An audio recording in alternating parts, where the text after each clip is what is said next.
안녕하세요. 2차 기본 강의 시작하겠습니다. 먼저 코로나 사태로 인해서 강의 일정이 예상보다 지연돼서 죄송합니다. 많은 수험생분들도 기다리셨고 특히나 이제 제 강의는 많은 심사관님들께서도 듣고 계신데 많이 늦어서 죄송합니다. 2차 기본 강의 처음 초반부에는 프린트물로 진행이 될 거고 금방 교재가 이제 나옵니다. 교재 편집 작업은 끝났고 출간 준비 중에 있으니까 초반부에는 프린트물로 강의를 수강해 주시고 교재가 나오면은 그 이후부터 교재로 봐주시면 됩니다. 만약에 이 강의를 교재가 나온 후에 수강하고 계신 분들은 그대로 계속 교재로 보고 계셔도 괜찮고요. 기본 강의 오리엔테이션 진행하기에 앞서서 연간 2차 강의 계획과 교재에 대해서 간단하게 소개를 드리겠습니다. 2차 기본 강의가 있고요. 그 다음에 이게 끝나면 기출문제 풀이 강의가 있습니다. 기출문제 풀이 강의 현재 벨리사스쿨에 개강이 되어 있습니다.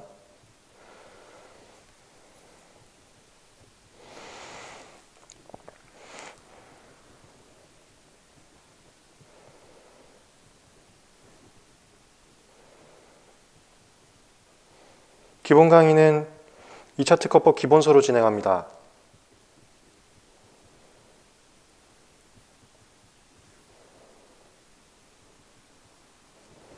약 400페이지로 구성되어 있고 2차 시험에 출제될 수 있는 각종 학설과 판례, 그 다음에 법령 정리가 되어 있습니다.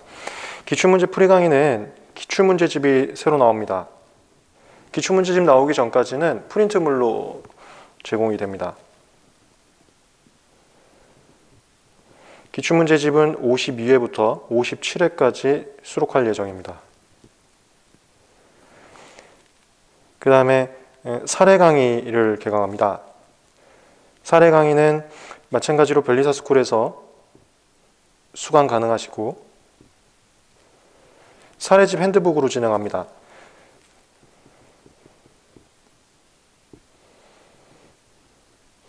여기서는 기출문제 이후의 문제들을 풀이합니다. 교수님 특강 문제라든가 아니면 변호사 시험 문제라든가 우리 변리사 시험 기출문제 이외의 문제들에 대해서 연습을 하는 강의가 되겠습니다. 그리고 GS 라인들입니다. 기초 GS, 실전 GS. 기초 GS도 변리사 스쿨에서 수강이 가능하시고 여기는 별도 교재는 없습니다. 최신 판례와 최신 개정법에 대해서 정리를 해드리는데 보충 프린트로 진행합니다.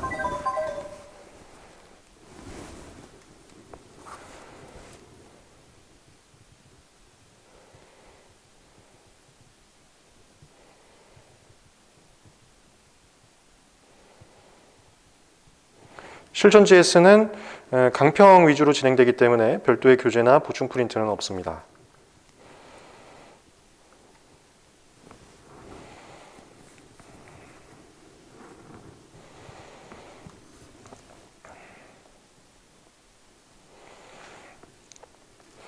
교재들은 지금 연달아서 쭉 발간이 될 예정입니다.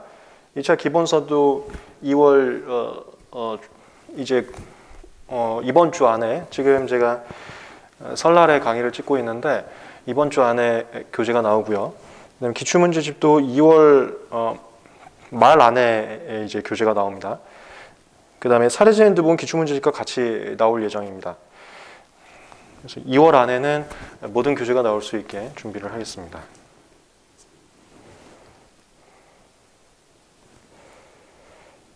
지금 진행하는 2차 기본 강의는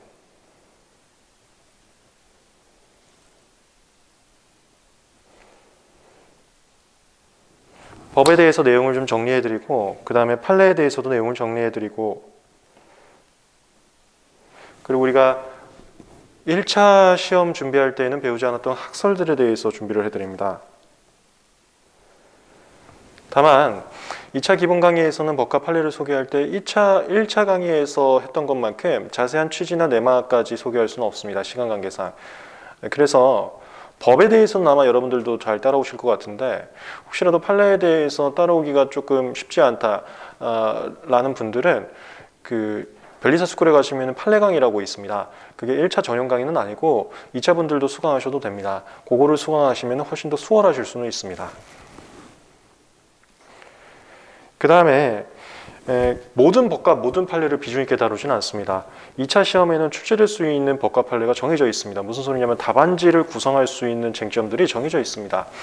그래서 2차 답안지 용어로 출제 가능성 있는 쟁점에 대해서 강조를 좀 하고 그 외의 쟁점에 대해서는 약하게 진행을 해서 각 파트마다 강약 조절을 좀 하게 될 겁니다.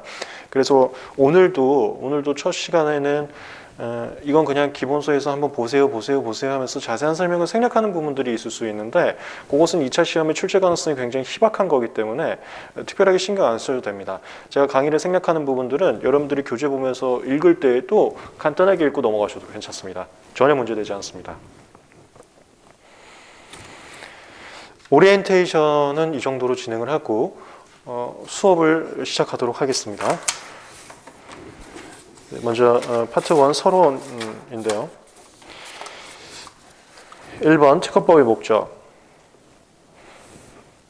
여기는 이런 식으로 정리하시면 됩니다.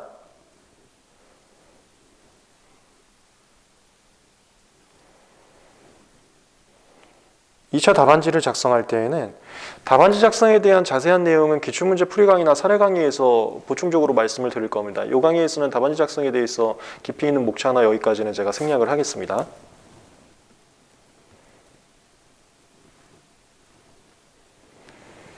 이렇게 작성하는 게 일반적인 포맷입니다. 먼저 묻고자 하는 바를 정리하고 그 다음에 그 묻고자 하는 바와 관련된 주요 절차나 주요 제도가 있을 겁니다. 그 절차나 제도의 의의 취지를 작성하고요. 그리고 묻고자 하는 바의 정확한 판단 기준, 해당되는 법이나 해당되는 판례,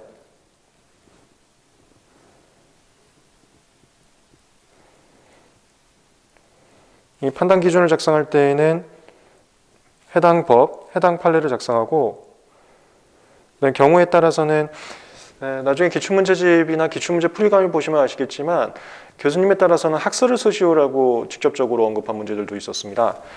학설을 쓰시오라고 언급을 하거나 아니면 제가 기본 강의 진행하면서 이것은 학설을 좀 알아두세요라고 강조하는 부분들이 있을 겁니다. 그것은 판단 기준에 학설도 같이 써주시면 좋고요. 그리고 마지막으로 자신의 생각을 정리하는 검토. 검토라는 것은 자신의 생각을 정리하는 부분이지만 시험용으로는 제가 다 잡아드릴 겁니다. 제가 잡아드리는 걸로 이해를 한번 해보시고 그대로 외워서 써보세요. 전부 다 제가 잡아드리겠습니다. 판단 기준은 이렇게 쓰게 되고요.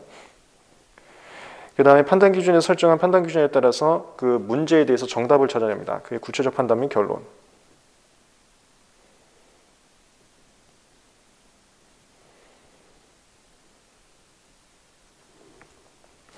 답안지 모차 중에서 검토 치는 부분, 그 다음에 의의 취지 쓸 때 이때 이용해 먹을 때 가장 편한 게 나중에 계속해서 무슨 소리인지 알게 될 겁니다. 이때가 특허법 목적이에요.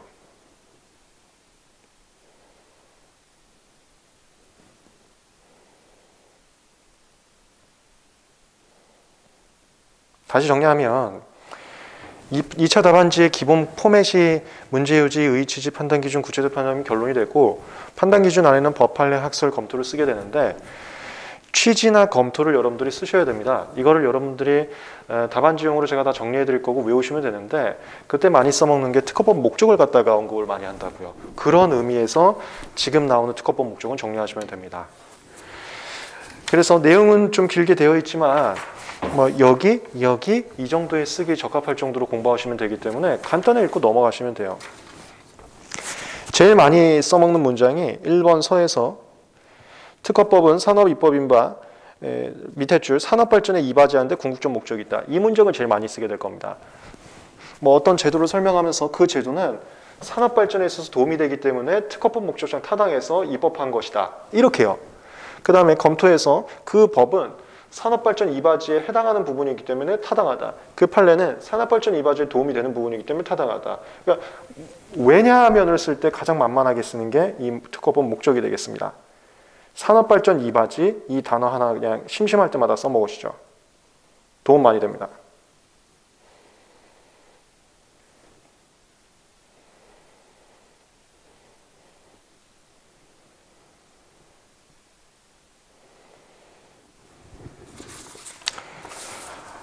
나머지 2번 발명의 보호, 그 다음에 3번 발명의 장려, 4번 발명의 이용 도모. 네, 여기까지는 간단하게 읽어보시고 넘어가시면 되고, 그 다음에 5번 특허와 노하우 대비라고 있는데 이것만 간단하게 좀 설명드리겠습니다.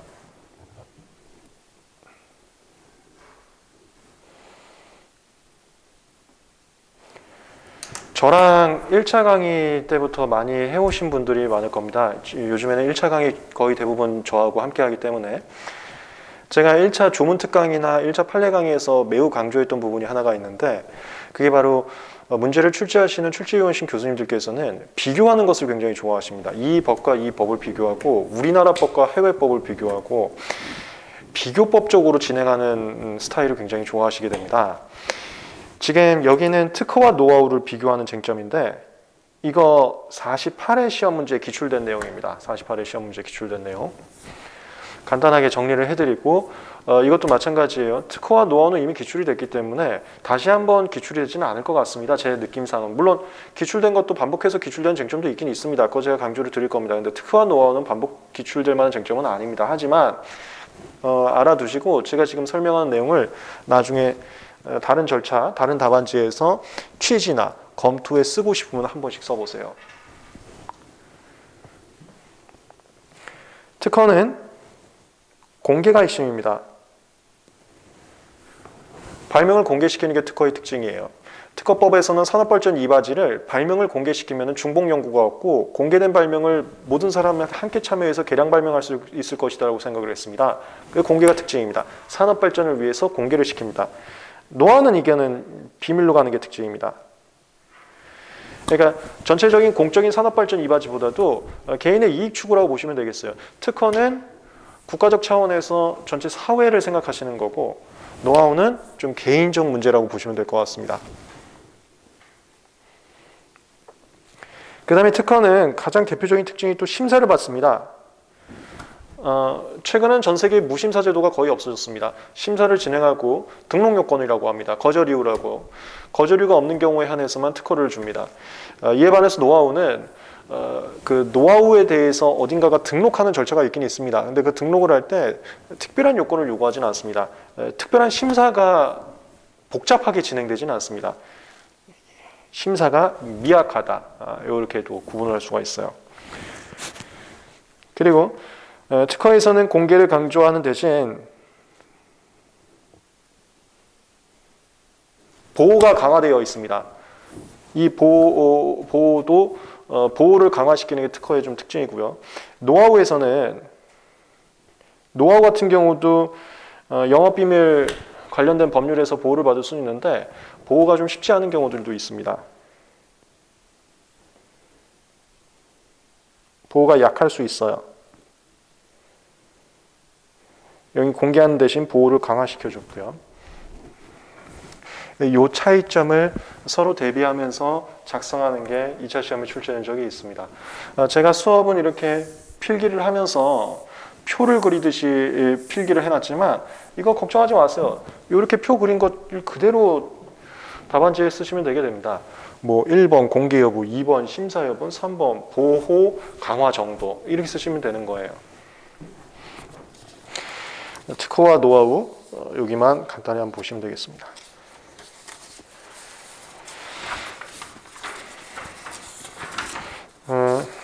발명을 완성하게 되면 나중에 이제 변리사 되셔도 컨설턴팅을 하게 되는데 발명을 완성했을 때 발명자님들이 전부 다 모든 발명에 대해서 특허를 받을 필요는 없습니다. 발명에 대해서 전략적으로 접근하시면 되는데 내가 공개를 시켰을 때 남들한테 많은 모티브를 줄 것 같다. 그 다음에 내가 심사받다가 거절될 가능성이 높을 것 같다. 그러면 노하우로 가시는 게 좋아요. 이런 것들 컨설턴팅 하게 됩니다. 변리사로서. 그 반면 내가 공개를 시킨다 하더라도 남들이 이걸 가지고 뭐 개량하거나 이럴 가능성이 좀 적어 보인다. 대단한 원천 기술이다. 그 다음에 나 심사받아서 신규 진보성 같은 거 인정받을 가능성 굉장히 높다. 무조건 특허로 가셔야죠. 그런 것도 변리사 되시면 컨설팅 하게 될 겁니다. 됐습니다. 여기까지는 공부의 취지를 2차 답안지에서 취지나 검토 쓸 때 써먹을 만한 거 한 문장 정도 잡아간다 라는 생각하에 정리하시면 되겠습니다. 중요한 내용은 전혀 없었어요. 넘어가겠습니다.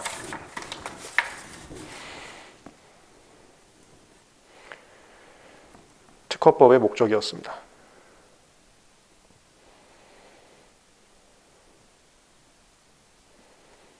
키워드 2개만 잡아드리면 산업발전과 이 산업발전은 발명 공개를 통해서 달성될 수 있다고 본 것이 특허법입니다. 그래서 노하우와의 차이점이 공개라고 보시면 되겠습니다.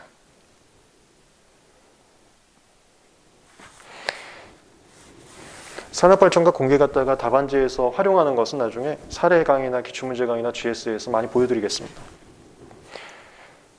다음 챕터 넘어가겠습니다.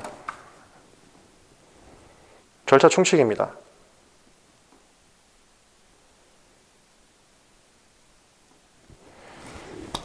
절차 충칙도 미리 말씀을 드리면은 2차 시험에 출제된 적이 거의 없습니다. 왜냐하면 답안지형으로 작성하기에 미흡합니다. 그래서 출제 가능성 있는 쟁점들이 희박하다고 보시면 됩니다. 여기도 혹시라도 출제될 가능성이 있는 것을 대비해서 내용 정리만 좀 간단하게 하시면 되고 중요한 쟁점들은 많이 없다고 보시면 되겠습니다. 절차 충칙 파트는 거의 다 법조문 정리하시면 되고요. 판례는 극히 희박하니까 대다수는 법을 정리하게 될 겁니다. 여기 파트 빠르게 좀 진행을 하겠습니다. 먼저 절차 능력.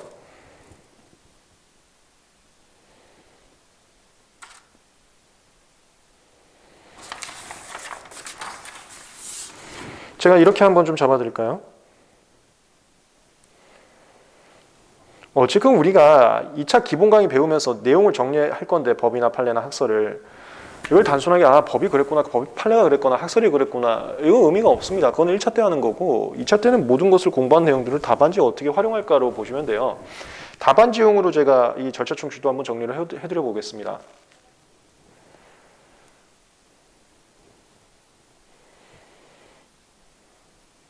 의, 판단 기준. 절차 능력이 3조, 4조, 5조가 있어요.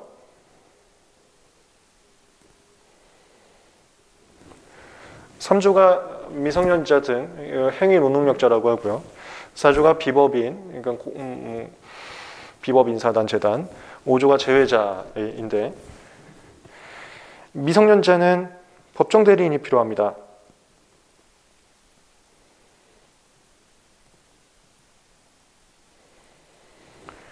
독립해서 법률일을 할 수 있는 경우를 제외하고는 법정 대리인이 있어야지만 절차를 밟을 수가 있습니다. 즉 법정 대리인이 제가 1차 때도 말씀드렸지만 절차를 밟는다는 것은 서면을 제출한다고 했었죠. 법정 대리인이 서면을 제출해야 됩니다.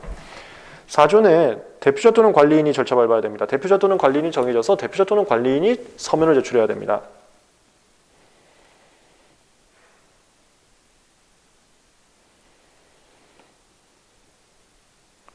5조는 특허관리인이 있어야 됩니다. 제외자의 임의 대리인을 특허관리인이라고 표현합니다. 변리사와 같은 대리인이 꼭 있어야 됩니다.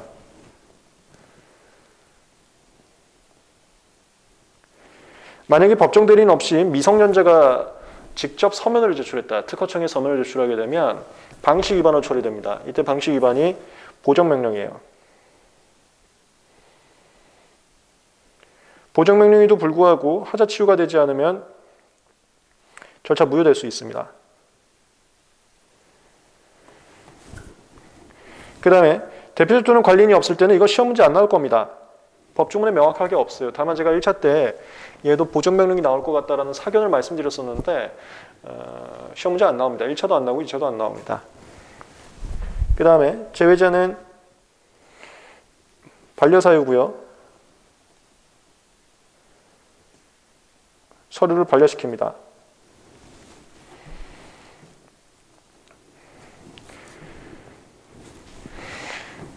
지금 3조, 4조, 5조를 법정대리인, 대표자, 특허관리인을 요구하고 없을 때 보전명령과 반려사유로 구분하는 이유, 그런 것들을 의의취지라고 보시면 돼요. 그런 제도를 왜 만드는지, 그런 법을 왜 만들었는지를 의의취지라고 보시면 됩니다. 그럼 제가 여기 의의취지에서 설명드린 내용들은 전부 다 여기다 쓰는 답안지용이구나 라고 생각하시면 돼요. 취지나 검토 둘 중에 한 군데에다 쓰겠구나라고 생각하시면 됩니다. 그러면 제가 설명드리는 것을 알아두시고 그 다음에 기본서 정리하시면서 외운 다음에 그 외운 것들을 나중에 여기나 여기에다가 쓰시면 되겠어요. 그리고 제 추천인데 기본 강의를 들으실 때 기본 강의만 듣는 것보다는 시간적 여유가 되시면 지금 기출문제 풀이 강의가 샘플 강의가 변리사스쿨에 올라가 있습니다. 샘플 강의를 들어보시고 나 지금 기본 강의 들으면서 기출문제 풀이 강의 동시에 할 수 있을 것 같은데 라는 생각이 드신다면 저는 같이 진행하는 것도 추천을 드려요. 기본 강의 플러스 기출문제 풀이 강의 아니면 기본 강의 플러스 사례 강의 이렇게 복합하시는 걸 제가 추천드립니다. 왜 그러냐면 기본 강의에서 방금 말씀드렸지만 제가 이렇게 설명한 것은 답안지에서 취지나 검토에다 쓰세요라고 말씀을 드렸는데 그걸 현실적으로 보는 게 기출문제 풀이하고 사례 강의 여기서 이제 답안지 작성을 말씀을 드리니까 그걸 보면은 기본 강의에서 제가 말씀드린 내용들 이거는 그 답안지 여기다 쓰세요라는 게 좀 더 와닿습니다. 와닿으면은 강의 듣고 남는 게 더 많을 수가 있습니다. 혹시라도 시간적 여력이 되시면은 같이 진행을 해보시고 시간적 여력이 되지 않는 분들은 기본 강의 먼저 진행하시고 그렇게 하는 것도 좋습니다. 그럼 잡아드리겠습니다. 3조에서 법정 대리를 요구하는 것은 당사자 보호입니다.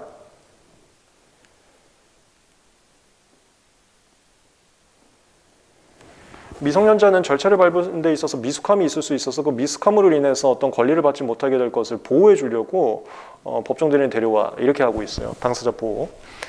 그 다음에 4조에서는 비법인 사단은 도대체 누구가 서면을 냈을 때 서면을 제출한 건지 그리고 내가 특허청입니다. 특허청에서 누구한테 서면을 줘야지 그 사람이 서면을 받은 건지 이걸 알 수가 없어요. 이걸 제가 교신 능력이라고 합니다. 서면이 오고 가는 거, 교신, 오고 가는 거 이게 부족해서 절차의 원활한 진행이 되지가 않습니다.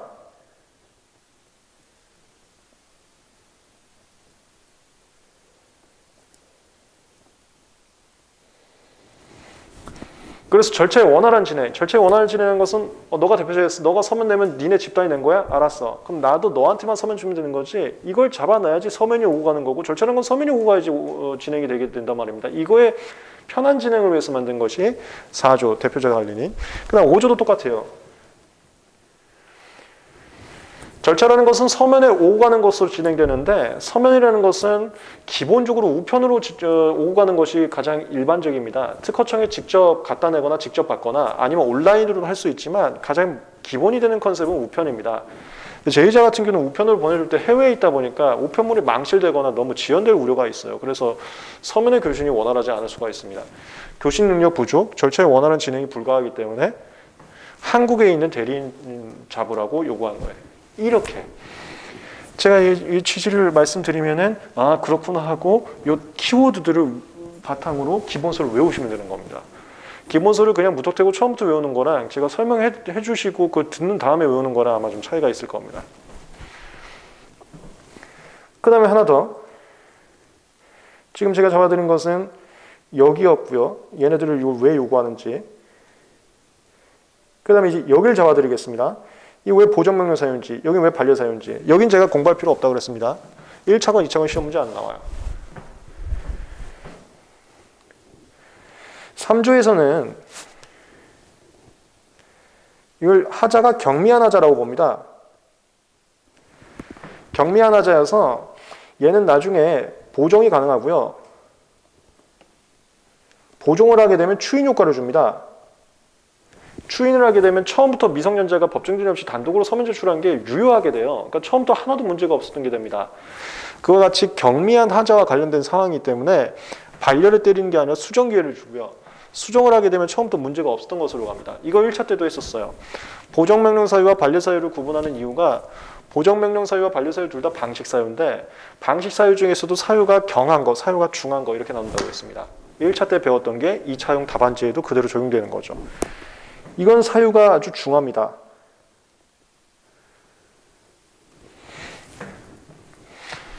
제외자에게는 반려 사유를 통지하거나 보정명령을 하는 것조차 서면을 보여야 되는데 그 서면도 정확하게 도달되는지를 확인할 수가 없어요. 그리고 이 사람이 보정을 하기 위해서 어떤 절차를 밟는 것도 수월하지가 않습니다.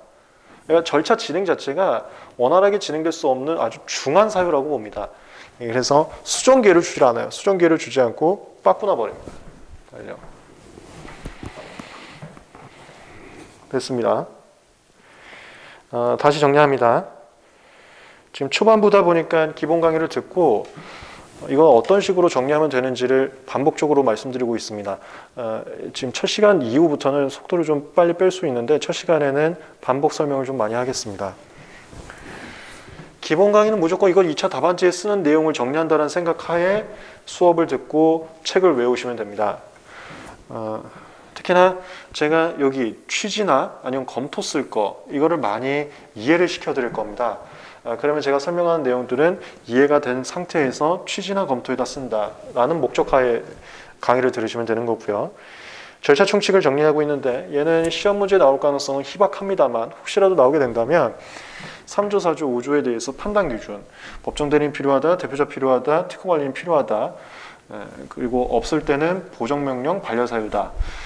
그 다음에 그런 판단 기준 쓰기 전에 의의 취지를 썼어야 되죠. 아니면 이 판단 기준에 대한 검토도 써야 되고요.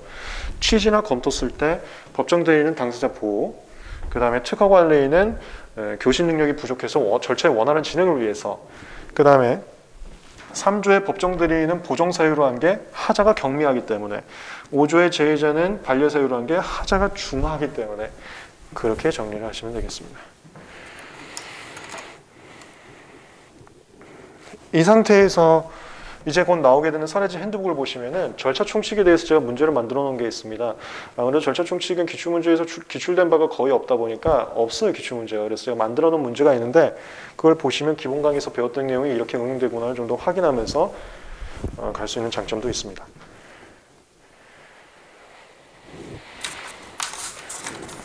내용 정리 한번 해봤습니다. 나머지는 한번 보시고,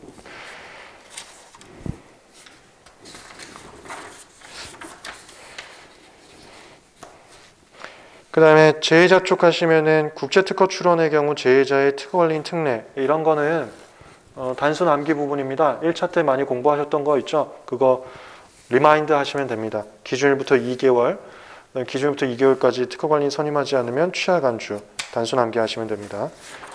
넘어가겠습니다. 대리인.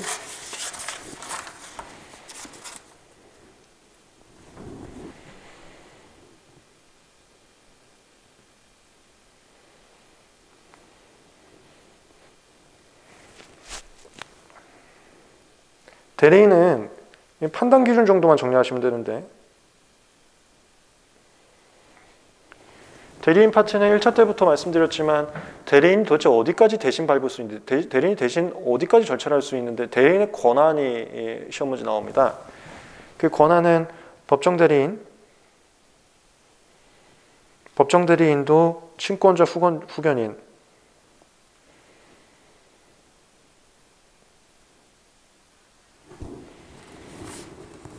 나눠지고, 그 다음에 임의대리인. 이 임의대리인은 제내자 임의대리인, 제외자 임의대리인 다 포함이고요.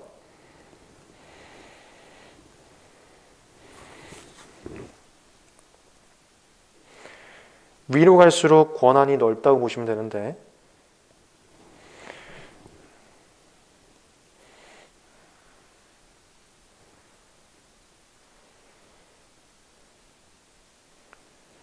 친권자 권한의 제한이 거의 없습니다. 모든 걸 다 할 수 있습니다. 후견인도 친권자에 준해서 모든 걸 다 할 수 있는데, 다만 민법에서 일정 절차인 경우에는 후견 감독의 동의가 있어야지 밟을 수 있는 절차들이 있습니다. 그 중에서 소송을 제기하는 게 있어요. 그 소송을 제기한다고 우리 특허법에서는 비슷한 게 심판 절차입니다. 그래서 심판 절차를 제기할 때는 후견인은 후견 감독이 동의를 받아야지만 제기할 수 있는 경우가 있다고 해석을 하고 있습니다.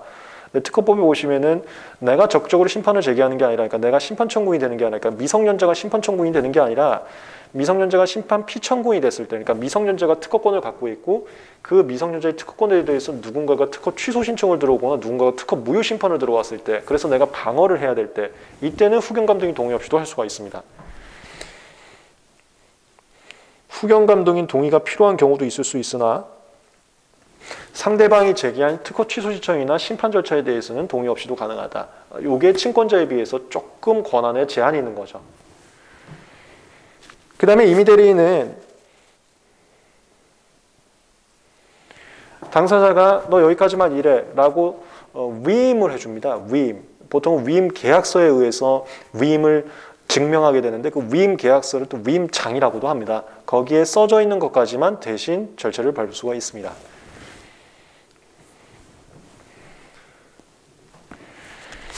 의인은 먼저 법정 대리인 같은 경우는 이런 위임장 없이도 많은 절차들을 할 수가 있는데 그 이유가 법적으로 꼭 대리인이 필요한 상황에서 대리인을 지정해 놓은 거기 때문에 권한을 폭넓게 해놓은 겁니다. 법적으로 꼭 대리인이 있어야 될 상황인데 그래서 권한이 좀 넓은 겁니다. 그 다음에 친권자와 후견인을 나눈 것은 친권자는 좀 핏줄적으로 가까운 거고 후견인은 핏줄이 아닌 경우도 있을 수 있습니다. 대한민국 통념상 핏줄은 자신의 자식을 위해서 모든 것을 다 바친다가 일반적 경험이라고 봅니다. 물론 그렇지 않은 경우도 있지만 일반적 경험에 따라서는 핏줄은 핏줄을 어떻게든 잘 되게끔 하는 게 많았습니다. 그래서 친권자는 권한에 어떤 제한을 두지 않다 하더라도 그 미성년자를 위해서 열심히 하겠지라고 사회 통념상 형성된 그 관념에 따라서 아무런 제한이 없는 겁니다. 근데 후견인은 핏줄은 아닐 수 있는데 법적으로 꼭 대리인이 필요한 상황이어서 혹시라도 그자가 미성년자를 위해서 최선을 다하지 못할까 봐 일정한 경우는 후견 감독이 동의를 요구하는 거고요. 이건 대한민국 통념상 이후에 하트가 나옵니까? 여러분들이 이제 2차 공부하면서도 감정적으로 많이 고달프고 그러실 수 있는데 하트가 그리워질 수 있습니다. 하트가 그리워질 수 있는데 조금만 이겨내시면 합격하시고 많은 하트 만드실 수 있습니다. 친권자는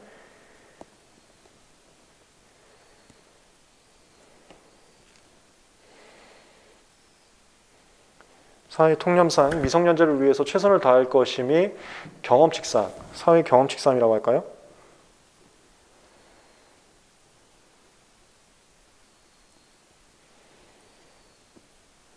인정되기 때문에 권한에 제한이 없는 거고 후견인도 법정 대리인이어서 권한에 많은 제한이 있을 수는 없지만 그래도 핏줄은 아니다 보니까 감독인의 동의가 있어야 되는 경우가 좀 있고요. 임의 대리인은 그거하고 상관이 없기 때문에 어디까지나 당사자가 시킨 일만 할 수가 있습니다.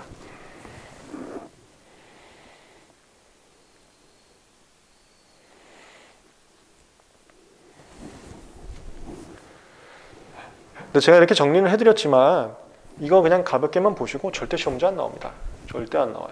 절대 안 나오니까 편하게 넘어가시면 됩니다. 그 다음에 대리인 같은 경우 여기 후견 감독인, 여기 위임장, 그 다음에 여기 친권자, 이게 전부 다 서면으로 증명해야 됩니다. 친권자 같은 경우는 우리가 주민등록 등본 같은 거 냅니다.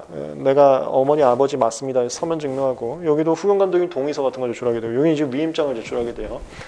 대리권은 서면으로서 증명합니다. 이거는 명확성을 위해서예요. 사기치지 않게 명확성을 위해서 정확하게 서면으로 증명할 것을 요구하고요. 그 다음에 대리인 나오면 이거 그냥 알아만 두세요. 답안지를 쓸 때 보론이라는 목차를 가끔 쓰기도 합니다. 이 보론은 뭐냐면 문제에서 묻는 바하고 직접적 연관은 없어요. 직접적 연관은 없지만 간접적으로 관련 있는 쟁점들을 그냥 간단히 써주는 거. 이것은 시험장에서는 아마도 절박하다 보니까 뭐라도 쓰고 나와야지 하는 그런 태도 하에서 쓰게 되는데 혹시 점수 더 주실라나? 이러면서 쓰는 게 있습니다. 그걸 보론이라고 합니다. 대리인 관련해서 이거 보론 항목 쓰실 게 하나가 있는데 그게 여기입니다. 임의 대리인 같은 경우 위임장을 내야 되는데 이거 위임장 제출 없이도 할 수 있는 경우가 있어요. 이게 포괄위임이라고 있습니다.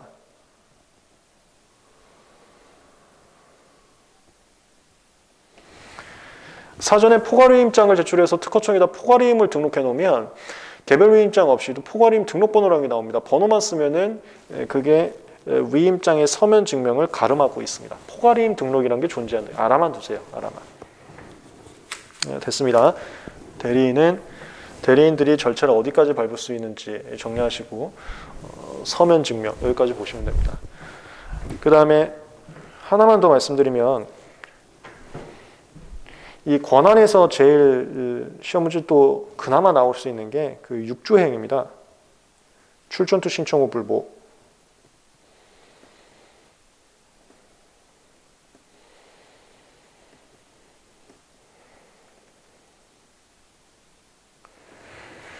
출원의 변경 포기 취하, 존속기한 출원 취하, 특허권 포기, 신청 취하, 청구 취하, 국내우주 취하, 거불심, 복대리인 선임, 출전투 신청 후 불복. 1차 때 외웠던 두 문자.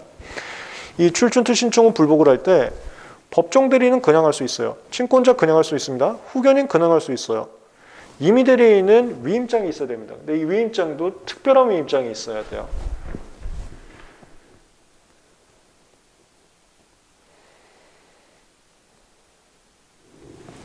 요거 하나 정도. 다시 정리합니다. 대리인은 대리인의 권한이 시험 문제 나올 수 있다 했어요. 거의 나올 가능성은 없지만 그 나온다 하면 그 권한이 지금 친권자 후견인 임의 대리인 순서로 높습니다. 그 높다라는 것을 추상적으로는 절대 문제를 못 내요. 그나마 문제를 낼 수 있는 것은 이 출처 신청 불복 상황을 줄 겁니다. 출처 신청 불복 상황에서 당사자는 갑인데 을이라는 사람이 출원의 변경, 출원의 포기, 출원의 취하와 관련된 서면을 제출했다. 이거 뭐냐? 이런 식으로 나올 거라고요. 그렇게 나왔을 때 그 을이라는 사람이 법정 대리인이야. 예를 들어서 친권자나 후견인이야. 할 수 있어 그냥. 친권자임을 서면 증명하거나 후견임을 서면 증명하면 할 수가 있어요. 근데 그 사람이 임의 대리인이야. 그러면 특별의 임장이 있어야지만 할 수가 있습니다. 이렇게요. 이렇게 권한을 구분하게 된다고요. 또는 특별의 임장이 없어도 포괄임 등록을 해놨으면 또 할 수가 있고요. 이렇게. 뭔 소리인지 아시겠죠? 그래서 왜 출전투 신청 후 불복을 할 때 법정 대리인 같은 경우는 특별하게 뭐 그냥 내가 친권자예요 하면 다 할 수 있고 임의 대리인 같은 경우 꼭 위임장이 특별한 임장이 있어야지만 할 수 있고 왜 그렇게 나눠놨냐? 그게 이거라고요. 사회 경험칙상 친권자는 그 핏줄을 위해서 모든 것을 다 헌신할 거라고 잡혀있기 때문에 출전투 신청 후 불복해도 그게 그 사람한테 도움이 되는 거겠지라고 생각을 해버리는 거예요. 그래서 별다른 제재 없이 그래 해라 이렇게 하는 겁니다. 그에 반해서 임의 대리인은 이건 핏줄하고 아무 상관이 없잖아요. 그러다 보니까 너 정말 그거 본인이 시킨 거 맞아? 정확하게 본인의 의사를 가져와. 안 그러면 본인한테 해가 있을 것 같아. 그걸 위해서 특별한 입장 가져오는 겁니다.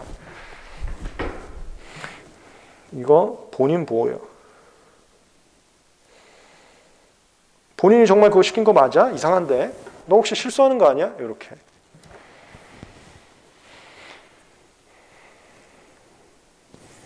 그리고 하나 더 간다면 임의 대리인 같은 경우는 법정 대리인과 다르게 출전투 신청 후 불복할 때는 특별한 입장을 가져오거나 아니면 포괄임 등록번호를 가져와야 되는데 두 개를 안 가져왔다. 그러면 보정명령 대상이 됩니다. 보정으로서 하자 치유는 가능한데 보정을 하지 않으면 출전투 신청 후 불복 절차가 무효가 될 수 있어요. 이렇게 정리하면 되겠습니다. 다시 잡아드립니다. 대리인 파트는 무조건 시험 문제가 권한으로 나올 수가 있습니다. 이 권한을 추상적으로 문제화할 수는 없고요. 아마 출전투 신청 후 불복의 상황을 줄 겁니다. 이런 절차를 밟는다고 문제에서 줄 거예요.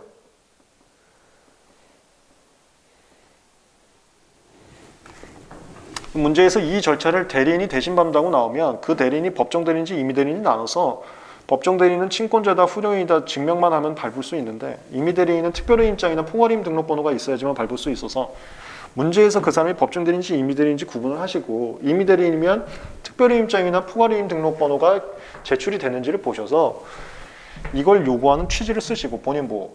이게 제출되지 않았으면 보정명령된다. 조치를 쓰시고 이렇게 쓰시면 된다는 겁니다.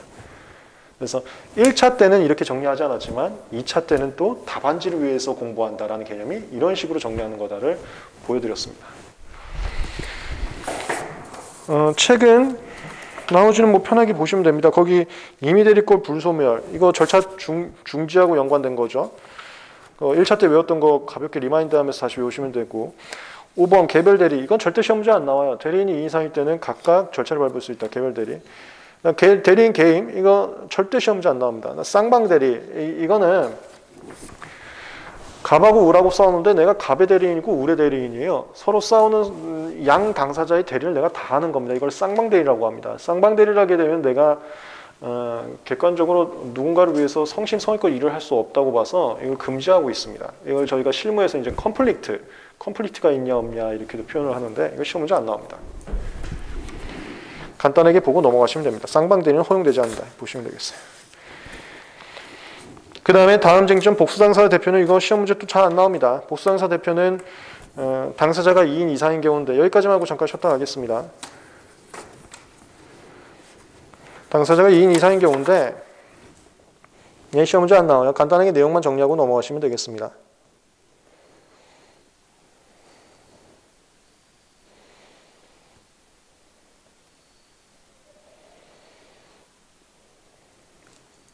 복수당사는 대표자를 선임했는지 아닌지를 나눠서 들어가.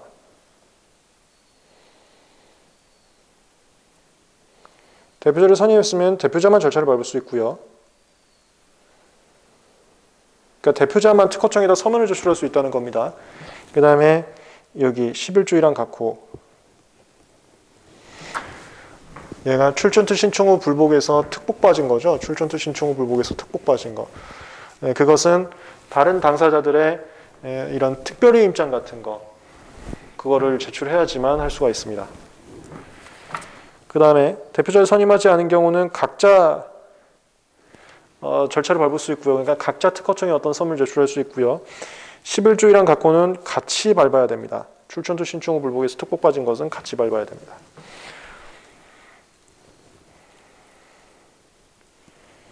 얘나 얘는 위반 시에 6조 위반하고 비슷하게 취급합니다. 그래서 대표자가 출전특 신청 후 불복 밟으면서 이거 특복 뺀 거 밟으면서 다른 당사자들의 그 동의서 제출하지 않으면은 보정명령이 나올 거예요. 근데 여긴 제 사견이에요. 법조에 명확하게 없어요. 각자 대표할 때에도 단독으로 출전특 신청 후 불복에서 특복 빠진 걸 밟게 되면 아마 보정명령이 나올 겁니다. 이것도 제 사견입니다. 그래서 간단히 보시고 이거 시험 문제 안 나오니까 넘어가시면 됩니다. 그 다음에 복수당사 대표에서 3번 관련 문제에서 국제 출원 이것도 뭔지 아시죠? 우리 1차 때 많이 했었습니다. 대한민국에서 PC 출원 파트 1 할 때 파트 1이 뭔지는 아시죠? 저하고 1차 많이 하셨으니까.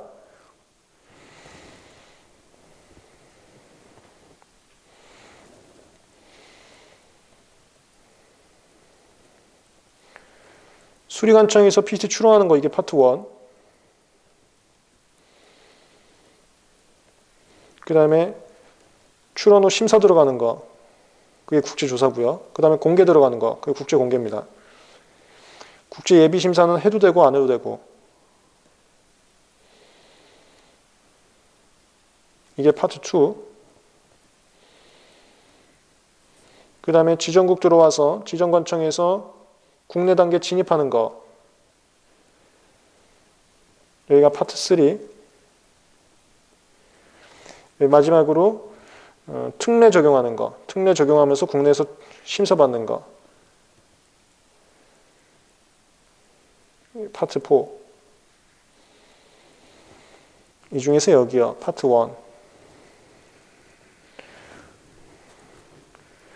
파트 1 진행할 때 PCT 출원을 2인 이상이 함께 하면은 그 출원서에 가장 위에 적혀 있는 사람을 대표자로 지정해 버릴 수가 있습니다. PCT 출원만. 절차의 편의를 위해서 그 내용입니다. 밑에 국내 출원의 경우는 이런 제일 위에 써 있는 사람을 대표자로 지정할 수 없다. 뭐 그런 내용이고요. 법조문에 없으니까 간단히 보시면 되겠습니다. 여기까지 하고 잠깐만 쉬었다가 이어서 진행을 하겠습니다.